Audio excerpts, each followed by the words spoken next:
Hello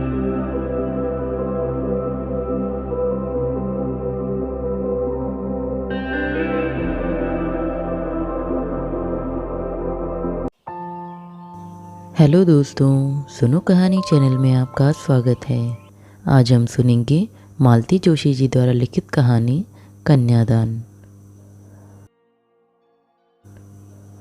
दूध जलने की अजीब सी गंध पाकर मेरा माथा ठनका।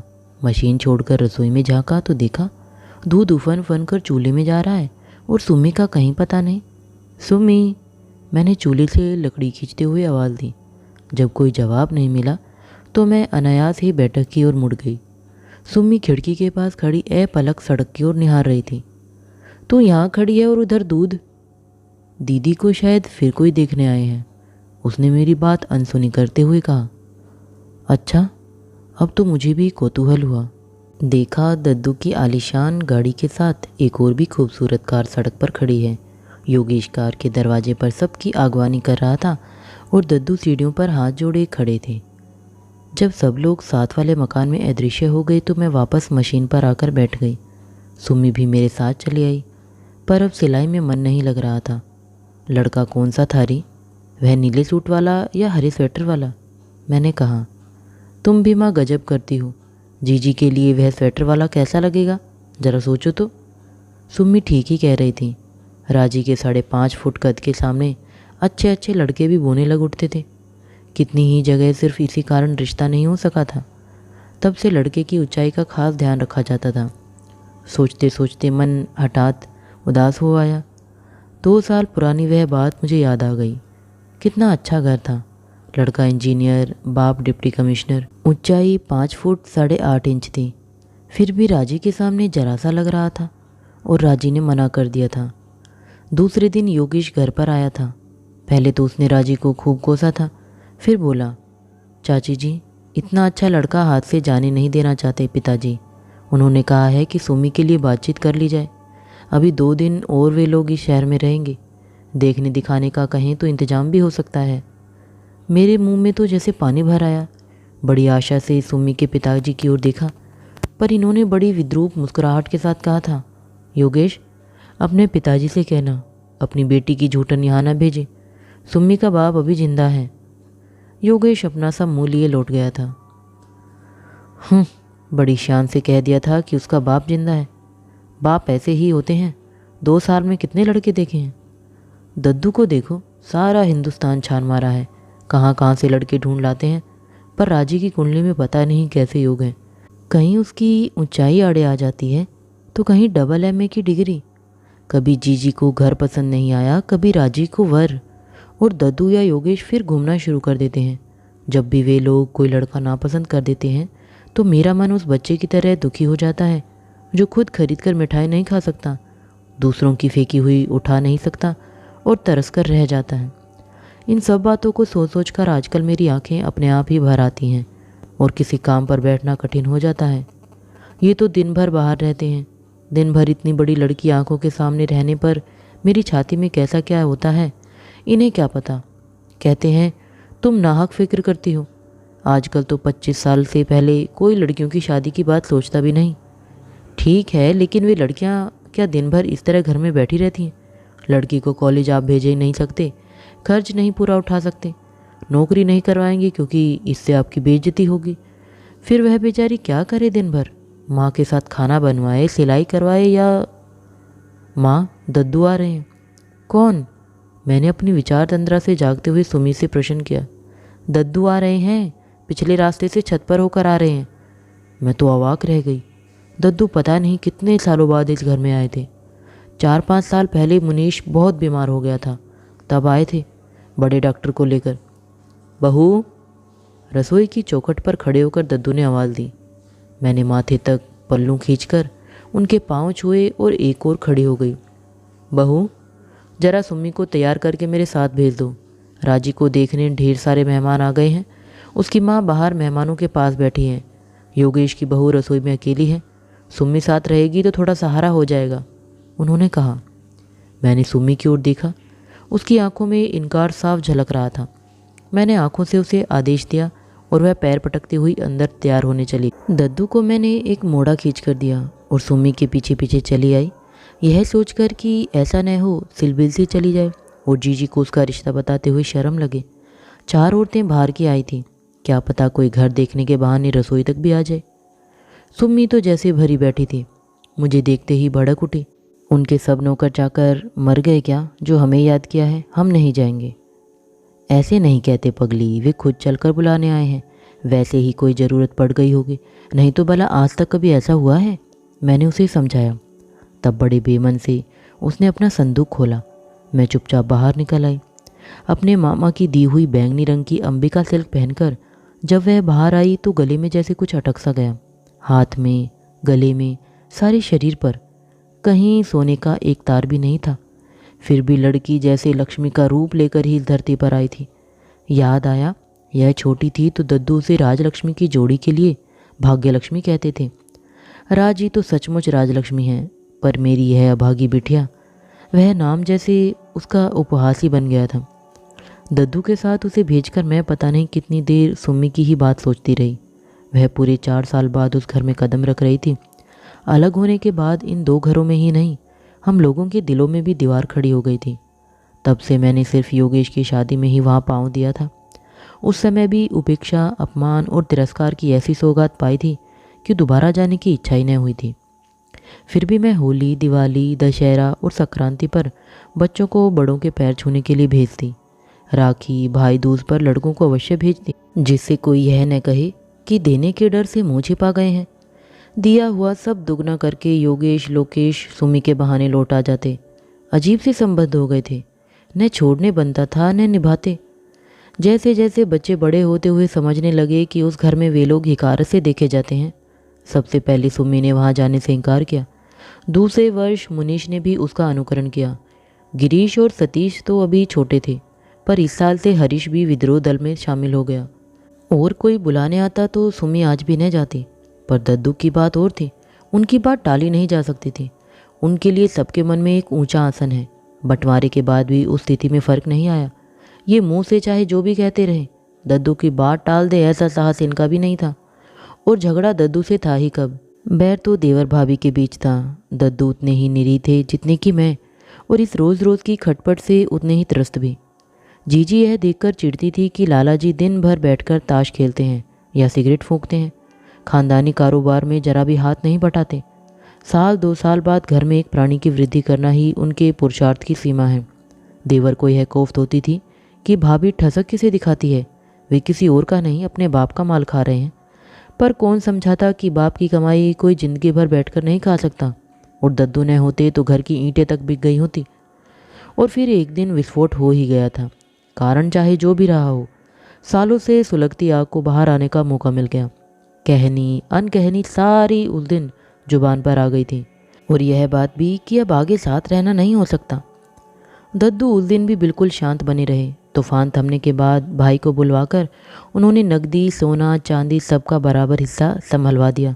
नाप जोख करके मकान 2 हिस्सों में बांट दिया। नई सड़क पर एक नई फैंसी क्लॉथ की दुकान लेकर दे दी। मुझे अलग हो जाने से जरा भी खुशी नहीं हुई। दद्दू के बच्चों पर मेरी बहुत ममता थी, पर रोज़ रोज़ की किलकिल से छुटकारा पाने की राहत जरूर महसूस की। 3 महीने बीतते बीतते इन्होंने बकना शुरू किया। बाप दादों की दुकान तो लोग बागों ने अपने लिए रख ली, हमें नई जगह पर बिठा दिया। भला हमें कोई पूछता है वहाँ? बात दद्दू के कानों तक भी गई और दूसरे ही हफ्ते दुकानों की अदला बदली भी हो गई। साथ ही दोनों मकानों के बीच एक लंबी सी दीवार भी डल गई। मैं योगेश, राजी को देखने के लिए तरस गई, पर जीजी के रोज रोज के ताने भी अब सुने नहीं जाते। दुकान नई हो या पुरानी, चलाने से ही तो चलती है। देखते ही देखते दद्दू की नई दुकान भी चल निकली। बीकॉम के बाद योगेश ने पास ही में एक रेडीमेड कपड़ों की दुकान खोल ली। लोकेश के लिए एक फैक्ट्री खोली गई थी और वह उसकी ट्रेनिंग के लिए अमेरिका चला गया था। अब इनको यह शिकायत है कि दद्दू ने सारे पुराने ग्राहक अपनी ओर तोड़ लिए हैं। पहले पहल तो मुझे भी इन किस्सों पर विश्वास आ जाता था, पर बाद में समझ गई कि अपनी अकर्मण्यता पर पर्दा डालने के बहाने हैं सब। पुराने न सही, इतने दिनों में तो नए ग्राहक भी जुट सकते थे। दुकान को ताश का अड्डा बना लेने का अंजाम तो यही होता है। जो आदमी मुझे यह खबर दे गया था, उसके 7 पुरखों का इन्होंने तर्पण कर डाला था। धीरे धीरे सारी कैश चुक गई। फिर चांदी का नंबर आया, फिर एक एक करके मेरे गहने भी जाने लगे। तब घबराकर मैंने दद्दू के पास संदेश भिजवाया। उन्होंने खुद जाकर दुकान का मुआयना किया और दुकान में पार्टीशन डलवाकर आधा हिस्सा एक डिस्पेंसरी के लिए किराए पर उठवा दिया। किराया सीधा मेरे पास पहुँचे यह व्यवस्था भी कर दी। इन्होंने बहुत हाय तौबा मचाई, जो जी में आया बकते रहे, पर दद्दू की व्यवस्था को बदलने का साहस न कर सके। इससे भी पूरा न पड़ा तो मैंने छत के 3 कमरे और रसोई अपने लिए रखकर नीचे का सारा हिस्सा किराए पर उठा दिया। ऊपर रहने में ढेर सी असुविधाएं थी, पर एक सुविधा भी थी, सबसे बड़ी कि ऊपर वाला हिस्सा अकेला था और मेरी रसोई में क्या पकता है किसी को पता नहीं चलता था। अपने घर तो कोई भूखा प्यासा भी रह लेता है, लेकिन बेटी का ब्याह, उसके लिए तो हाथ पांव मारने पड़ते हैं। यह काम तो औरतों के करने का नहीं है। दिन भर घर में बैठी लड़की सूखती जा रही थी और मैं कुछ भी नहीं कर पा रही थी। धम धम पैर पटकती हुई सुम्मी लौटी तो मेरा ध्यान बटा। क्यों री, गए क्या वे लोग? कैसा है लड़का? राजी से तो ऊंचा ही बैठेगा ना। कितने लोग थे? लड़के की माँ भी थी क्या? तमाम सवाल मैंने एक साथ पूछ डाले, पर सुम्मी ने मेरी एक भी बात का जवाब नहीं दिया और भड़ाक से दरवाज़ा बंद करके साड़ी बदलने चली गई। मुझे अपने ही ऊपर शर्म आई। कैसे कैसे प्रश्न पूछ बैठी मैं। मुझे इसकी भावनाओं का जरा तो ख्याल करना चाहिए था। बेचारी का मन कितना कुढ़ रहा होगा कि ताऊ जी के यहाँ तो इतनी दौड़ धूप हो रही है, खोजबीन हो रही है, और यहाँ अभिमान के मारे अपने भैया के आगे कभी हाथ नहीं फैलाया था, पर अब कल ही लिख दूंगी कि आकर इसे लिवा ले जाए और जैसे भी हो पार लगा दे। शुक्र है कि भगवान का एक ही लड़की दी है, नहीं तो किस किस के आगे हाथ पसारते। रात खाना परोसते हुए मैंने इनसे बताया, आज फिर राजी को देखने आए थे। वेरी गुड, इन्होंने हंसकर कहा। बाप ने ब्लैक में खूब जमकर कमाया है, अब छोकरी सब हिसाब बराबर कर रही है। 8-10 हज़ार तो अब तक देखने में ही खर्च हो गए होंगे, शादी तो अभी बाकी है। मुझे बात का यह ढंग अच्छा नहीं लगा। कहा, जब संयोग बनेगा तभी ना शादी होगी। बेचारे कोशिश करने में कोई कसर नहीं छोड़ रहे हैं, और मैं हाथ पर हाथ धरे बैठा हूँ, यही कहना चाहती हो ना? इन्होंने यकायक गर्म होते हुए कहा। ठीक तो है, मैं दद्दू की तरह हाई क्लास आदमी नहीं हूँ, रोज़ रोज़ इस तरह का आयोजन नहीं कर सकता, तो तुम सोचती हो कि मुझे कोई फिक्र ही नहीं है। ठीक है, तुमने मेरे बारे में इससे ज़्यादा सोचा ही कब है। और थाली सरकाकर उठ खड़े हुए, सुपारी तक बिना खाए बाहर चले गए। मैं बड़ी देर तक वहीं चौके में सिर थामे बैठी रही। इस तरह के सीन आए दिन होते ही रहते थे और हर बार मेरा मन पहले से अधिक उदास हो जाता। जब भी राजी को देखने कोई आया, मैं इनके कानों में यह बात जरूर डालती। मन में एक आशा सी बनी रहती कि कभी तो इनके अंदर का बाप जागेगा, पर सिवा बड़े भाई को गालियाँ देने के इनसे कुछ नहीं होता था। बहुत हुआ तो मूड खराब हो जाने का बहाना करके बाहर निकल जाते और आधी आधी रात तक घर नहीं लौटते थे। किसी तरह अपने सोच विचार को परे धकेल मैंने रसोई समेटी और बिस्तर पर आकर पड़ रही। दबी दबी सिसकियों की आवाज़ सुनकर देखा सुम्मी तकिए में मुंह गड़ाकर रो रही है। मैं उठकर उसके पास गई तो प्यार से उसके सिर पर हाथ फेरती रही। उस छोटे से घर की 4 दीवारी में दुख सहते सहते हम लोगों का रिश्ता माँ बेटी का न रहकर सखियों सा हो गया था। एक दूसरे की व्यथा हम लोग बिना कहे ही समझने लगी थी। देख लल्ली, मैंने उसे थपकते हुए कहा, तो कुछ दिनों के लिए अपने मामा जी के यहाँ हुआ, और कुछ नहीं, इस रोज़ रोज़ की चकचक से ही छुटकारा मिल जाएगा। बाहर रहेगी तो उतना ही मन अच्छा रहेगा। हमें कहीं नहीं जाना है, उसने उसी तरह तकिए में मुंह छिपाए हुए कहा। क्यों नहीं जाना है? भाभी हर चिट्ठी में तेरे लिए लिखती रही है। उन लोगों ने 1-2 जगह बात भी। माँ, सुम्मी एकदम उठ बैठी। नाइट लैम्प की रोशनी में उसका तमतमाया चेहरा साफ नजर आ रहा था। माँ, तुम्हें कसम है, जो तुमने किसी से भी मेरी शादी के लिए कहा, मैं कुंवारी रह जाऊंगी। तुम मेरे लिए चिंता मत करो। लेकिन ऐसा हुआ क्या है? क्या हुआ है? तुम्हारे लिए तो शायद कुछ नहीं हुआ है, उसने अजीब से लहजे में कहा। पर तुम्हें पता है, तुम्हारे इस पागलपन की वजह से आज तुम्हारा, मेरा, हम सबका कितना अपमान हुआ है। क्यों जिस चीज़ से मेरी शादी की चर्चा करती रहती हो? क्यों कहा था तुमने दीदी से? क्यों कहा था? और देखते देखते उसका चेहरा फिर आंसुओं से भीग उठा। मैं तो एकदम जड़ होकर रह गई। मैं राजी से सुमी की शादी की चर्चा करूंगी? वह कौन सी पुरखिन हो गई? लेकिन तभी वह प्रसंग याद आ गया जब राजी से पिछली मुलाकात हुई थी। नवरात्र में रोज़ मंदिर जाने का मेरा नियम था। वह शायद अपनी सहेलियों के साथ दर्शनों के लिए आई हुई थी। मुझे देखा तो दौड़ी आई और इतने लोगों के बीच मेरे पाँव छू लिए। संकोच और ममता से भरकर मैंने तो उसे अपने से भींच ही लिया। आसपास घूरती हुई आंखों का भान हुआ। तब मैंने धीरे से उसे अपने से अलग किया। अपने दोनों हाथों से मेरे कंधे पकड़कर वह देर तक मुझे देखती रही। क्या बात है चाची, बीमार थी क्या? कितनी दुबली हो रही हो, किसी को दिखाया भी था?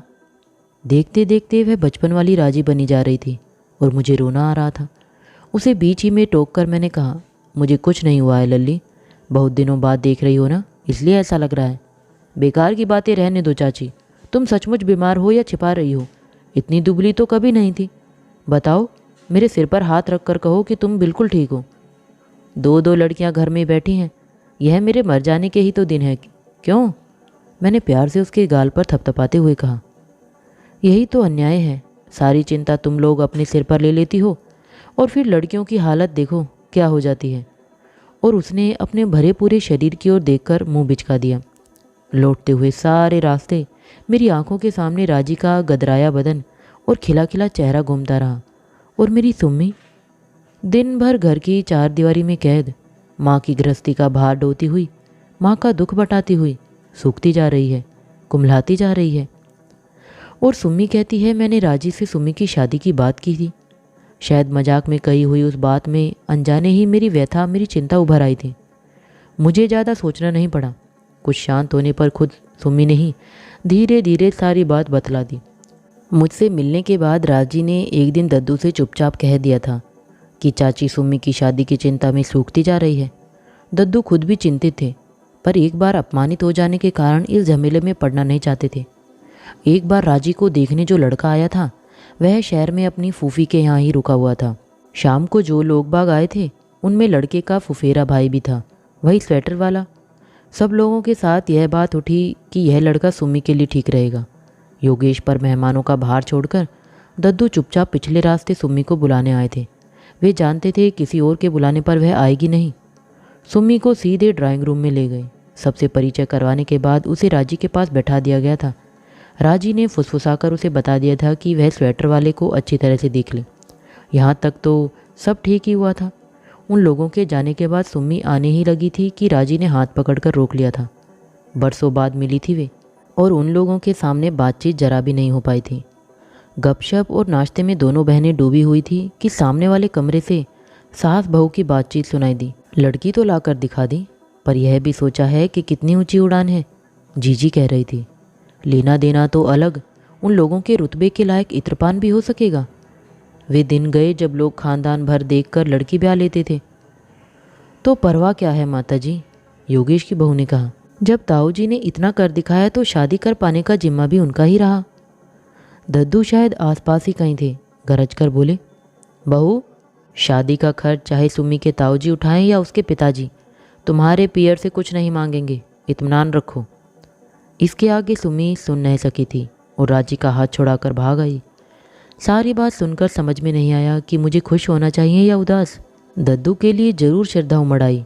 अपनी लाडली नाजोपली बहू को आज उन्होंने मेरी सुम्मी के लिए कठोर शब्द कहे थे। यह जानकर खुशी तो हुई पर डर भी लगा। उस घर का वातावरण इस घटना के बाद कैसा होगा, इसकी कल्पना भी की जा सकती थी। गनीमत थी कि नीचे वाली बाई उस दिनों छुट्टी पर थे, नहीं तो घर में तूफान उठे बिना नहीं रहता। नर्स बाई जानती थी कि देवर भाभी को लड़वाना कितना आसान है। मुफ्त का तमाशा देखने में किसी को क्या ऐतराज हो सकता है। 5-6 दिन बाद योगेश आया। चाचा जी तो घर पर नहीं है न, उसने बाहर से ही पूछ लिया था। चाची, उन लोगों का संदेश आ गया है, उन्हें सुम्मी पसंद आ गई है। आप लोग क्या कहते हैं बताइए, उसने बैठते ही शुरू किया। खुशी के मारे मैं मूक सी हो गई। उसने मेरी चुप्पी का दूसरा अर्थ लेते हुए कहा, लड़का जल्दी में आपको दिखाया नहीं जा सका, लेकिन वे लोग यहीं के हैं, किसी भी दिन देख आइएगा। फ़ोटो यह रहा। लड़का डॉक्टर है, प्रैक्टिस अभी जमी तो नहीं है, पर पिता की रेपुटेशन अच्छी है, जल्दी ही चलने लगेगी। आपने डॉक्टर अवध बिहारी का नाम सुना है ना, उसी का लड़का है। लड़का तो अच्छा है भैया, फिर दद्दू खराब थोड़ी ही देखेंगे। ये आप कह रही हैं, हमारे यहाँ आकर सीखिए नुक्स कैसे निकाले जाते हैं, उसने कहा। क्यों, क्या हुआ? लड़का तो अच्छा था, मैंने खिड़की से देखा था।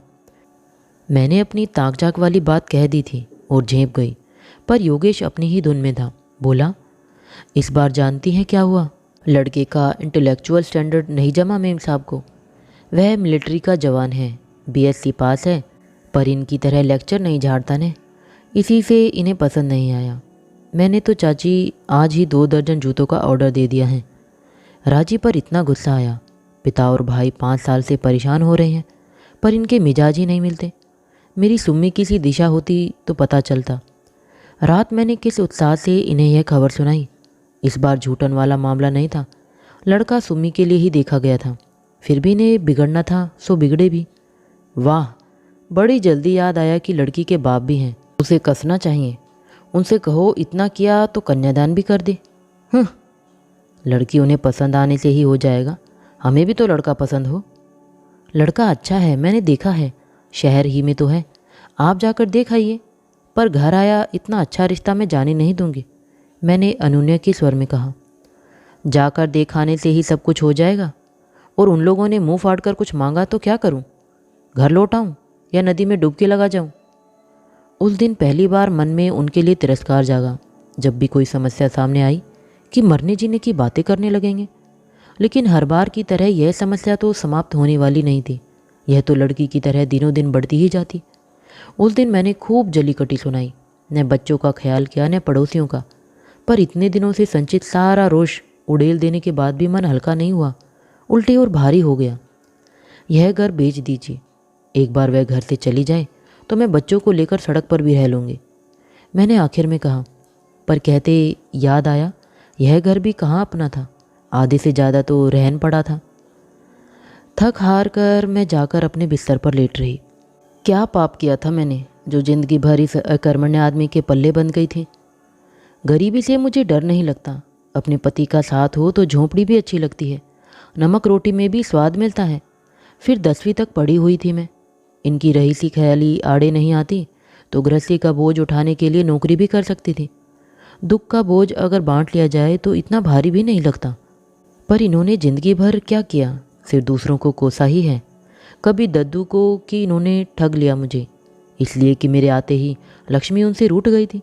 कभी बच्चों को कि वे अपने साथ भूख और बीमारी के अलावा कुछ नहीं लाए। जीवन में एक तो ऐसा काम करके दिखाते कि मैं गर्व से सिर उठाकर चलती। एक दिन सुबह ही सुबह मुनीश ने खबर आकर दी कि दद्दू आ रहे हैं। हम लोग रसोई में चाय पी रहे थे, बाहर वाले कमरे में बिस्तर फैले हुए थे। मैंने और सुम्मी ने जल्दी से बिस्तर समेटे। तब तक दद्दू ऊपर आ गए। बगुले के पंख सी धोती कुर्ता पहने, माथे पर चंदन का टीका लगाए, सीधे मंदिर से आ रहे थे शायद। मैंने सिर पर पल्ला लेकर उनके पाँव छुए और इन्हें बुलाने भीतर गई। जंगी व अंडरवियर पहने ये चूल्हे के पास मज़े से ताप रहे थे। मन ही मन भाइयों की तुलना कर डाली और विषाद से भर उठी। बाहर दद्दू बैठे हैं, मैंने पजामा पकड़ाते हुए कहा, और ज़रा ढंग से ही बोलना। उनके गुस्से की परवाह किए बिना मैंने समझाया। वे कमरे में चले गए। मैं दरवाजे से कान लगाए खड़ी रही। योगेश मिला था? दद्दू ने सवाल किया। जी हाँ। उस रिश्ते के बारे में क्या तय किया तुमने? जी मैंने योगेश को बता दिया था, लड़का हमें पसंद नहीं है। मैं तो दंग रह गई। इन्होंने बाहर ही बाहर इस तरह जवाब भी दे दिया और मुझे बताया तक नहीं। दुख और क्रोध से मेरा सारा शरीर कांपने लगा। उधर दद्दू ने प्रश्नों की झड़ी लगा कर रखी थी। किसे पसंद नहीं है, तुम्हें, बहू को या सुमी को? नापसंद करने जैसा उसमें क्या है? रंग, रूप, विद्या, बुद्धि, कुल, गोत्र, किस चीज़ में तुम्हें दोष नजर आया? जीवन में पहली बार मैंने दद्दू के सामने बोलने का साहस जुटाया। जी लड़के में तो रत्ती भर का भी दोष नहीं है, इतने ऊंचे घर में संबंध करने से संकोच हो रहा था इसी से। तो हमारा घर नीचा है, दद्दू गरजे। रही दान दहेज की बात, तो कोई उनके दरवाजे तक गया भी है पता लगाने? वे दान दहेज न भी लें तब भी यह शादी नहीं हो सकती। मेरी इतनी हैसियत नहीं है। बड़ी देर बाद इन्होंने मुंह खोला। तुम अगर सोचते हो कि कोई नारियल सुपारी के साथ तुम्हारी बेटी ब्याह कर ले जाएगा तो भैया हिंदुस्तान में अभी 50 साल तक वह दिन नहीं आएगा, दद्दू ने कहा। जी मैं चाहता भी नहीं कंगालों की तरह शादी करना, बस जरा सुविधा जुटा रहा हूँ। तुम जिस तरह से सुविधा जुटा रहे हो उसके इंतजार में तो लड़की बूढ़ी हो जाएगी। भैया फूस की आग पर तापना बड़ा मुश्किल है। जुआ चाहे सरकारी लॉटरी का हो या मटके का, किसी का घर नहीं भरता। मैंने लोगों को रातों रात कंगाल होते देखा है। भावावेश में उनका गला भर आया। वे शायद और भी कुछ कहते पर इनके तमतमाए चेहरे को देखकर चुप रह गए। पत्नी के सामने इस तरह अपमानित होना इन्हें शायद अच्छा नहीं लग रहा था। खैर जैसे भी तुम लोग ठीक समझो। बहू, ये पासबुक रखो। ये पैसा सिर्फ सुम्मी की शादी के लिए ही रख छोड़ा था। यह रिश्ता पसंद नहीं तो कोई बात नहीं, दुनिया में और भी लड़के हैं, लेकिन सिर्फ पैसों की तंगी के कारण लड़की को ज़्यादा दिन तक घर में बिठाकर तो नहीं रख सकते हम। उन्होंने पासबुक तिपाई पर रखी ही थी कि वे कड़े स्वर में बोल उठे, ये आप ले जाइए। गरीब सही हम, लेकिन भिखारी नहीं है। मैं भी कोई महात्मा नहीं हूँ जो तुम्हें दान दे रहा हूँ। दद्दू ने भी कड़क कर जवाब दिया, गांव का मकान बेचकर जो रुपये हाथ आए थे उनमें से आधे तुम्हारे नाम पर डाल दिए थे। उन पर तो अपना अधिकार मानते हो कि नहीं? आपने तो बतलाया था कि वह मकान अस्पताल के लिए धर्मार्थ दे दिया है। ये बोले, अभी कहा ने कि मैं कोई धर्मात्मा नहीं हूँ, व्यापारी आदमी हूँ। इतनी बड़ी हवेली यूं ही दान में दे दूँ, ऐसा संत नहीं हूँ। ये बात मुझसे छिपाए रखने की क्या ज़रूरत थी? इन्होंने खींचकर पूछा। पर दद्दू ने कोई जवाब नहीं दिया। गोद में रखी टोपी सिर पर रखकर सीढ़ियाँ उतरने लगे। और जवाब देने की ज़रूरत क्या थी? क्या ये स्वयं ही अपने प्रश्न का उत्तर नहीं थे? कांपते हाथों से मैंने पासबुक उठा ली। उसमें रुपया जमा करने की तारीख उसी महीने की अगले माह की थी जिस महीने में हम लोगों का बंटवारा हुआ था।